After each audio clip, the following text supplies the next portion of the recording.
Hi ಗೆಳೆಯರೆ, millets ಬಗ್ಗೆ ಅಂದರೆ ಸಿರಿಧಾನ್ಯಗಳು ಬಗ್ಗೆ ತಿಳಿಸ್ಕೊಡ್ರಿ. ನಾವು ತಗೋಬೋದಾ, ಪ್ರೆಗ್ನೆನ್ಸಿಯಲ್ಲಿ ತಗೋಬೋದಾ, ಅಥವಾ ನಾವು ಡಯಟ್ ಮಾಡಬೇಕಾದ್ರೆ ತಗೋಬೋದಾ ಅಂತ ಸಾಕಷ್ಟು ಪ್ರಶ್ನೆಗಳನ್ನು ನೀವು ನನ್ನ ಚಾಟ್ ಬಾಕ್ಸಲ್ಲಿ ಕೇಳಿದ್ದೀರಿ. ಹಾಗಾಗಿ ಒಂದು ಸ್ವಲ್ಪ ಈ ಬಗ್ಗೆ ಒಂದು ಡೀಟೇಲ್ ಆಗಿ ವಿಡಿಯೋ ಮಾಡೋಣ ಅಂತ ನಿಮ್ಮ ಹತ್ರ ಮಾತಾಡೋಕ್ಕೆ ಬಂದಿದ್ದೇನೆ.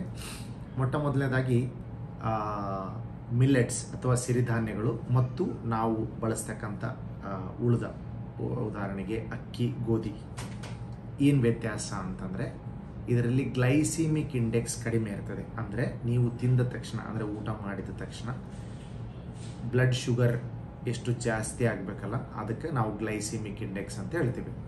ಉದಾಹರಣೆಗೆ ನಾವು ಗ್ಲೂಕೋಸ್ ನೇರವಾಗಿ ಡೈರೆಕ್ಟ್ ತೊಗೊಂಡ್ರೆ ಗ್ಲೈಸಿಮಿಕ್ ಇಂಡೆಕ್ಸ್ 100 ಅಂತ ಹೇಳ್ತೀವಿ. ಯಾಕಂದರೆ ನೇರವಾಗಿ ಅದು ಗ್ಲೂಕೋಸ್ ಆಗಿ ಕನ್ವರ್ಟ್ ಆಗಿಬಿಡ್ತದೆ ಬ್ಲಡ್ಡಲ್ಲಿ. ಆದರೆ ನಾವು ಬೇರೆ ಕಾರ್ಬೋಹೈಡ್ರೇಟ್ಗಳು, ಉದಾಹರಣೆಗೆ ಅಕ್ಕಿ, ಗೋಧಿ, ರಾಗಿ, ಜೋಳ ಇವುದನ್ನು ತಗೊಂಡಾಗ ಅದು ಶರ್ಕರ ಪಿಷ್ಟಗಳು, ಕಾಂಪ್ಲೆಕ್ಸ್ ಕಾರ್ಬೋಹೈಡ್ರೇಟ್ಗಳು ಗ್ಲೂಕೋಸ್ ಆಗಿ ಬದಲಾವಣೆ ಆಗೋಕ್ಕೆ, ತಯಾರಾಗೋಕ್ಕೆ ಸ್ವಲ್ಪ ಟೈಮ್ ಹಿಡಿತದೆ. ಸೊ ಎಷ್ಟು ವೇಗವಾಗಿ ಗ್ಲೂಕೋಸ್ ಆಗಿ ಕನ್ವರ್ಟ್ ಆಗ್ತದೋ ಅಷ್ಟು ಹೈ ಗ್ಲೈಸಿಮಿಕ್ ಇಂಡೆಕ್ಸ್. ನಾವು ವೇಟ್ ಲಾಸ್ ಮಾಡೋಕ್ಕಾಗಲಿ ಅಥವಾ ಆರೋಗ್ಯಕರವಾಗ ನಾವು ಧಾನ್ಯಗಳನ್ನು ತಗೊಳ್ಳೋದಾಗಲಿ ಗ್ಲೈಸಿಮಿಕ್ ಇಂಡೆಕ್ಸ್ ಕಡಿಮೆ ಇರಬೇಕು.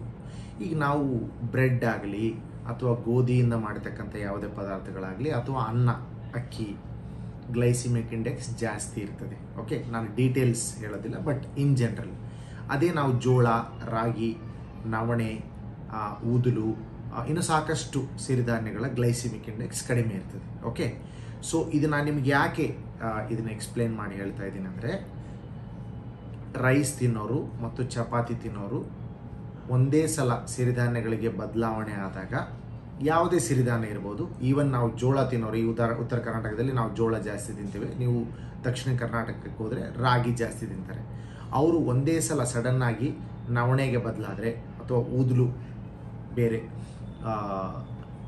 ಸಾಮೆ, ಈ ಅಕ್ಕಿಗಳಿಗೆ ಬದಲಾವಣೆಗೆ ಆದಾಗ ಏನಾಗ್ತದೆ, ನಮ್ಮ ಡೈಜೆಸ್ಟಿವ್ ಸಿಸ್ಟಮ್ ಅಂದರೆ ನಮ್ಮ ಕರಳುಗಳು, ನಮ್ಮ ಜಠರ ಅದನ್ನು ಪಚನ ಮಾಡೋಕ್ಕೆ ಟೈಮ್ ತಗೋತದೆ. ಸೊ ಹಾಗಾಗಿ ಬಹಳಷ್ಟು ಜನರ ಕಂಪ್ಲೇಂಟ್ ಇದರಿಂದ ಏನಂದರೆ, ನಾವು ನವಣೆ ತಿಂದಾಗ ನಮಗೆ ಹಸಿವೆ ಆಗೋದಿಲ್ಲ ಭಾಳ ತಿನ್ನೋವರೆಗೂ, ಆನಂತರ ಕೆಲವರಿಗೆ ಲೂಸ್ ಟೂಲ್ಸ್ ಆಗ್ತದೆ, ಅಥವಾ ಅಂದರೆ ಬೇದಿ ಆಗ್ತದೆ, ಆನಂತರ ಉಬ್ಬಿದ ಥರ ಇರ್ತದೆ, ಬ್ಲೋಟಿಂಗ್ ಸೆನ್ಸೇಷನ್, ನಾವು ಏನೋ ಹೊಟ್ಟೆಲಿ ಇನ್ನೂ ಕೂತ್ಕೊಂಡಿದ್ದೇನೋ ಅನ್ನೋ ಥರ ಫೀಲಿಂಗ್ ಇರ್ತದೆ. ಸೊ ಹಾಗಾಗಿ ನಮಗೆ ಅದು ಆಗಿ ಬರೋದಿಲ್ಲ, ಅಥವಾ ಹೀಟ್ ಆಗ್ತದೆ, ಹಾಗಾಗಿ ನಾವು ಇದನ್ನು ತಗೊಳ್ಳೋದಿಲ್ಲ ಅಂತ ಬಿಟ್ಟುಬಿಡ್ತಾರೆ. ಇದು ಯಾವುದೇ ಒಂದು ಆಹಾರ ಪದ್ಧತಿಯಿಂದ ಇನ್ನೊಂದು ಆಹಾರ ಪದ್ಧತಿಗೆ ನಾವು ಬದಲಾವಣೆ ಆಗಬೇಕಾದ್ರೆ ಇದು ಸಹಜವಾದ ಪ್ರಕ್ರಿಯೆ. ಇದು ಯಾವುದೇ ಆಹಾರ, ಉದಾಹರಣೆಗೆ ಮಾಂಸಾಹಾರ ತಿನ್ನದವರು ಒಂದೇ ಸಲಕ್ಕೆ ಮಾಂಸಾಹಾರ ತಿಂದರೆ ಅವ್ರ ಡೈಜೆಸ್ಟಿವ್ ಸಿಸ್ಟಮ್ ರೆಡಿ ಇರೋದಿಲ್ಲ. ಯಾವತ್ತೂ ಎಗ್ ತಿನ್ನಲಾರ್ದವರು ಒಂದೇ ಸಲ ಎಗ್ ತಿಂದಾಗ ಅವರಿಗೆ ಇದೇ ಥರದ ಭಾವನೆ ಆಗ್ತದೆ. ಸೊ ನಮ್ಮ ಡೈಜೆಸ್ಟಿವ್ ಸಿಸ್ಟಮ್ ಅಡಾಪ್ಟ್ ಆಗೋಕ್ಕೆ ಸ್ವಲ್ಪ ಸಮಯ ತಗೊಳ್ತದೆ.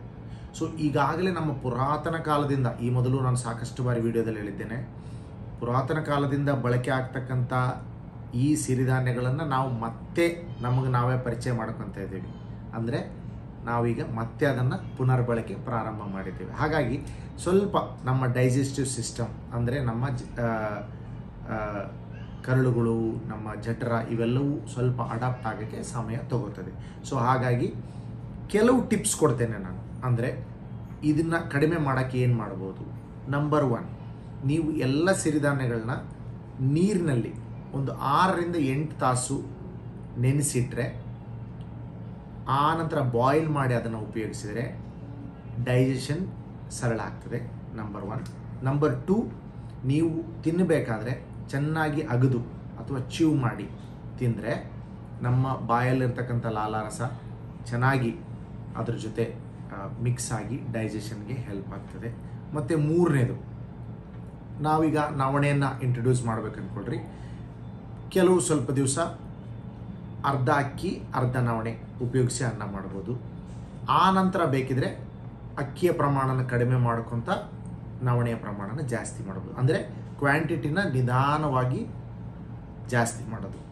ಮತ್ತು 4ನೇ ಟಿಪ್ ಏನಂತಂದರೆ, ನೀವು ಒಂದು ಸಿರಿಧಾನ್ಯವನ್ನು ಮೊದಲು ಇಂಟ್ರೊಡ್ಯೂಸ್ ಮಾಡಿ ತಮ್ಮ ಡೈಜೆಸ್ಟಿವ್ ಸಿಸ್ಟಮ್ಗೆ ಪರಿಚಯ ಮಾಡಿ, ಒಂದು ಸಾರಿ ನಾವು ಅಡಾಪ್ಟ್ ಆದಮೇಲೆ 2ನೇ ಸಿರಿಧಾನ್ಯನ ನಾವು ಬಳಕೆ ಮಾಡ್ಕೊತ ಬರ್ತಾ ಬರ್ತಾ ಅಕ್ಕಿ ಮತ್ತು ಗೋಧಿಯ ಪ್ರಮಾಣನ ನಾವು ಕಡಿಮೆ ಮಾಡ್ಕೋಬೇಕು. ಓಕೆ, ಇನ್ನು ಕೆಲವು ವಿಷಯಗಳು ನಾನೇನು ಹೇಳ್ತೀನಿ ಅಂದರೆ, ಕೆಲವರಿಗೆ ಇಲ್ಲ ಸಿರಿಧಾನ್ಯಗಳಲ್ಲಿ ರುಚಿ ಬರೋದಿಲ್ಲ, ಟೇಸ್ಟ್ ಇರೋದಿಲ್ಲ ಅಂತಕ್ಕಂಥ ಒಂದು ಕಂಪ್ಲೇಂಟ್ ಇದೆ. ಇದು ಖಂಡಿತ ತಪ್ಪು. ಯಾಕಂತಂದರೆ ಇವತ್ತು ಸಿರಿಧಾನ್ಯಗಳ ರೆಸಿಪಿ ನೀವು ಯೂಟ್ಯೂಬಲ್ಲಿ ನೋಡಿದ್ರೆ ಸಾಕಷ್ಟು ಸಿಗ್ತದೆ. ಆ್ಯಂಡ್ ನಮ್ಮ ರೆಗ್ಯುಲರ್ ಫುಡ್ ಐಟಮ್ಗಿಂತ ಅದು ಆ್ಯಕ್ಚುಲಿ ಟೇಸ್ಟಿಯಾಗಿರ್ತದೆ, ಅಂದರೆ ರುಚಿಕರವಾಗಿರ್ತದೆ. ನಾನೇ ಈಗ ಸಾಕಷ್ಟು ದಿನಗಳಿಂದ ಸಿರಿಧಾನ್ಯಗಳನ್ನು ನಾವು ಬಳಸ್ತಾ ಇದ್ದೀವಿ. ಡೆಫಿನೆಟ್ಲಿ ನಾನು ಅದನ್ನು ಫುಲ್ ಎಂಜಾಯ್ ಮಾಡ್ತಾ ಇದ್ದೀನಿ.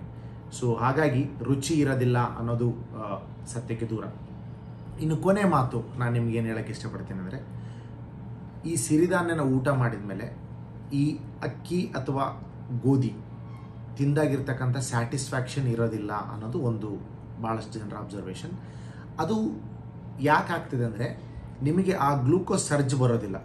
ಸೊ ಊಟ ಮಾಡಿದ ಮೇಲೆ ನಮಗೆ ಗ್ಲೂಕೋಸ್ ಜಾಸ್ತಿ ಆದಾಗ ಅಥವಾ ಸ್ವೀಟ್ ತಿಂದಾಗ ಬರ್ತಕ್ಕಂಥ ಡೋಪಮಿನ್ ರಿಲೀಸ್, ಅಂದರೆ ನಮ್ಮ ಬ್ರೈನ್ ಏನೋ ಒಂಥರ ಗುಡ್ ಫೀಲಿಂಗ್ ಇರ್ತದಲ್ಲ, ಅದು ಆಗೋದಿಲ್ಲ. ಯಾಕಂದರೆ ಗ್ಲೂಕೋಸ್ನ ಪ್ರಮಾಣ ನಿಧಾನ ಇರ್ತದೆ.